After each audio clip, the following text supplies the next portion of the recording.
Hey, what's going on? You know who it is. You know what it is. All right, you guys, peep game. All right, man, check this out. I'm really thinking about the whole MC Hammer situation because it really made me go back and think about how unfairly MC Hammer was treated by a lot of people in the hip-hop industry, his hip-hop counterparts. Basically, Hammer kind of opened up the door to where a lot of these rappers have the opportunity that they have now. Because earlier I did a video on basically what happened with MC Hammer and MC Serch, allegedly. And the funny part about that interview, MC Serch was trying to, lightweight dry snitch on MC Hammer when he said, well, it's still no statute of limitations for attempted murder and all that type of shit. So he was trying to dry snitch on MC Hammer, but that's okay because that's pretty much the white boy in him. No matter how many high top fades he would get, and no matter how black he would try to talk, and no matter how much he would try to have blacks around him, he's still a member of the Mayonnaise Nation. That's it, that's all. And it need to be said. Now, let's get back to MC Hammer. I really reflect on how unfairly MC Hammer was treated by his hip-hop, counterparts, especially people and particularly in the East Coast. They refused to play his records. Everybody has something negative to say about him. They called him a pop rapper, just like when A Tribe Called Quest tried to diss him on Check the Rhyme, y'all, and then they end up finding out the hard way that, Hammer wasn't the one to play with. Because Hammer stepped to Q-Tip about that, and allegedly he really stepped to Q-Tip about it and threatened to beat his ass. And Q-Tip didn't want no parts of MC Hammer. Now, I'm just thinking of all the backlash he got because, Hammer was doing commercials, he was making appearances on TV shows, he was trying to expand his brand and also at the same time help hip-hop. Basically hip-hop wasn't about, just, grabbing a mic and performing on stage. You want to do other things with your brand. Now, before people say, well, why are you guys complaining about how commercialized the corporate world turned hip-hop? Well, they took the essence of hip-hop and fucked it up. They tried to do things with artists that they shouldn't have did. They tried to make artists get out of their element and, rap about shit they wasn't really comfortable rapping about. That was the problem. A lot of these artists didn't have control over the type of music they wanted to put out, the type of hip-hop, So that's totally different from what Hammer was trying to do. Instead of rappers, embracing that, you had a lot of these dudes disrespecting him, sneak dissing him on videos and shit. Ice Cube did it on Be True to the Game. You had a couple of other people, the DOC tried to diss him on the Formula video. And I'm not gonna lie, as a dude that was from Oakland, that was born and raised in Oakland, I didn't take too kindly to that. Even Too Short kind of tried to sneak diss Hammer, before, but not to the extent of other rappers and shit. And it got to the point to where some rappers came out defending MC Hammer. I know Ice-T defended MC Hammer on his classic album, OG Original Gangster. By the way, I will be doing a review on that album. I'll try to get that out in a couple of weeks. Ice Cube's and Ice-T's 15 greatest tracks, classic Ice-T, classic Ice Cube albums.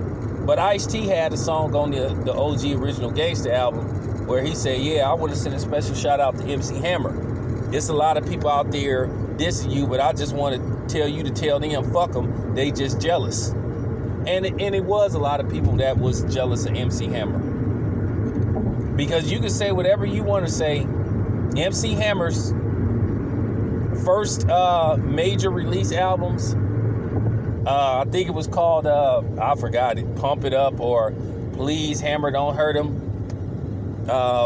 They sold more records than A Tribe Called Quest ever sold. Hammer just sold over 20 million records. So you can't talk too much shit about Hammer when he sold over 20 million records. One of his albums sold like 14 million copies. I think it was Please Hammer Don't Hurt 'Em, which that was great. His album went diamond. And you should have had a lot of hip-hop artists embracing that. He might have been the first rapper, with the exception of Vanilla Ice, because I think that garbage-ass album by Vanilla Ice sold like 11 million records. Even though he didn't write a lot of his songs and shit. He didn't write Ice Ice Baby. And then, I'm just saying. And that just goes to show you the stupidity and the ignorance of black people.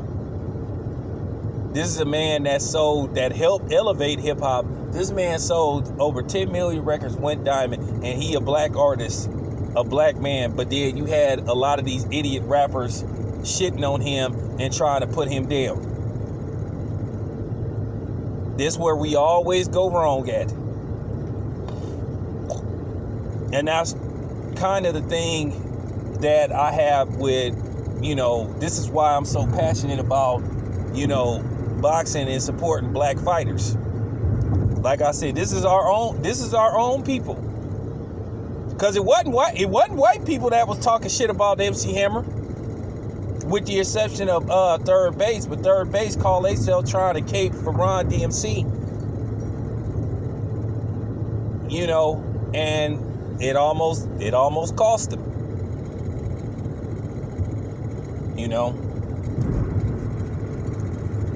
So I'm just thinking, we have to this is on us. Because like I said, most people most white people was cool with MC Hammer. He was, MC Hammer didn't use profanity on his records. He didn't use profanity at all. Record was squeaky clean. And which, by the way, I'm going to do a video about squeaky clean rap too. Because I'm really going to get into this hip-hop shit real deep, But like I said, man, it bothers me when you think about this shit. You had our own people dogging MC Hammer out, and you can't call it nothing but cooning, because let's just cut the shit. It was cooning. These dudes were cooning. They was cooning. They was jealous. It was everything. And to be honest with you, a lot of these rappers that was dissing MC Hammer should apologize to him. Now, it was a couple that did. I know Rick Ross, he wasn't around back then, but he made a song called MC Hammer. And he was sort of like paying tribute to Hammer, lightweight on the song. And he sort of spoke about it. But yeah, man, that bothered me a lot back then when I seen how people would be hating on MC Hammer. But the truth got to be told, man. I have to call my people out. A lot of these niggas they just was jealous, and they was wrong how they did MC Hammer. You just putting down a dude for no reason because he basically selling more records than you. And if it wasn't for him, hip hop might not be where it is today. But if you look at the climate of hip hop, you got all these dudes like Travis Scott getting their own shoes. The Game had his own shoe line, which was whack as fuck, called the Hurricanes. Even Snoop got a deal with Adidas. Pharrell got a deal with Adidas. Okay? So what Hammer did led to opportunity for other rappers, and people should be thanking him for that. That's real talk, man. You look around, all these rappers now is trying to do commercials, and they expanded their brand. Snoop went on to do a shitload of movies. Snoop is hosting game shows and shit, and got that cooking show with Martha Stewart and shit, which, but man, I ain't even gonna go into that. But that's just the point that I'm trying to make. Niggas was wrong how they did Hammer in the industry. Yeah, if you didn't like his, if you didn't like his music, that's fine.